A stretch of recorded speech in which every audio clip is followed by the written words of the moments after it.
are going to talk about a topic which is always happening, Not only happening worldwide, but also happen around us, which is toxic mentalities. among people nowadays. In short, mentality is the characteristic way of thinking of a person or a group. In my opinion, people's mentalities nowadays are very, very toxic. Like, they'll judge every single thing that don't meet their liking, whether it happens in real life or in social media. For example, there's a video that has gone viral lately featuring a blonde man who was on his Facebook Live when suddenly he was splashed with a glass of water by another customer at the same diner. By watching the video, we can see that most netizens, especially the viewers of the Facebook Live, mock the man's action by saying that it is rude and impolite to insult towards a random person that you don't even know who in public. I personally think that we do. Like, yeah, why would you do something, such a mannerless action towards somebody you don't even know who out of a sudden in public? But after the video gone viral, there's another videos up in Twitter featuring the customer who splashed water to the blonde man in the live. He made like an announcement, a confession video regarding the incident. He explained that his action is due to the blonde man action himself, since he has disturbed others by being too loud on his live and spitting vulgar words. Through this case, we can see how easy netizens judge something by only knowing the side of the story. Netizens easily mock the man's action without knowing the reason behind it. In this case, both parties should be blamed. On the blonde man's side, he shouldn't okay, it is fine. It is absolutely fine to make this live because that's your social media, that's your account. You can do whatever you like with your social media, but not until it disturbs others. Imagine, you are hungry, you want to eat, but suddenly there's another customer being so loud around you. You will be absolutely mad, right? For the man who splashed the water, he shouldn't do that either. You can politely advise the blonde man instead of doing the action. Moving on to the next point, K-pop. The issue regarding K-pop has been up for so long.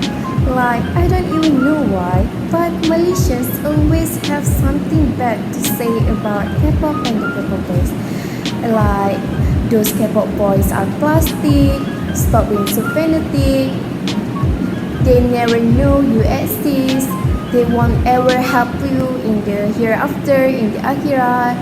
You adore them because of their look and etc. And if there is any update about K-pop, there will be lots of preachers proclaiming the groups are Satan, Dajjal, devils, and many more. They will claim that this K-pop music is a threat to local music industries. Because of K-popers that keep supporting the foreign music, our local music industry's conditions are like too timid to live but unwilling to die. But little did they know, in the 21st century, celebrities make effort to connect to their audiences, promoting about issues that range from bullying to self-love and mental health. They put sacrifices in creating music to make sure that their music can reach their audience's heart. We are not trying to exaggerate how good K-pop is compared to local music. Local music is also no less impressive as foreign music. But why don't the local music create more beneficial, meaningful songs that close to what people are going through on their daily basis, like Sempurna by Naim Daniel, that tells the listeners to stop caring what others thinking, because we have our own unique. Instead of mocking, why don't we try to figure out what we are doing wrong? Why don't we try to figure out the causes our music industries are not expanding? Why don't we try to figure out why people tend to listen to K-pop instead of local music? It can be denied that K-pop also has disadvantages alongside bazillion of its advantages. But instead of focusing on the negative side, why don't we take the positive and apply it in our daily lives? Take the good, leave the bad. If you don't like K-pop, then leave it. Let them enjoy listening to those songs as long as they don't go against the religion and it don't affect them negatively. Point number 3, speaking in English. It has been normalized among Malaysians to mock others who try to speak in English. When one of our classmates try to speak in English in the classroom, others will laugh at the person. For example, last year, a Twitter user shared someone's response to his Curious Cat site. The person asked whether the mute is easy or not, but his grammar was a bit off.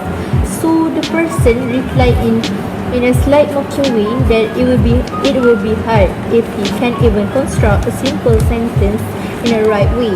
Okay, like we are created by God differently. Not all of us is born as a brilliant. Not all of us is super genius. So instead of judging others' fault, why don't we appreciate the effort shown by the person in learning? It's absolutely normal, I repeat, normal to make mistakes.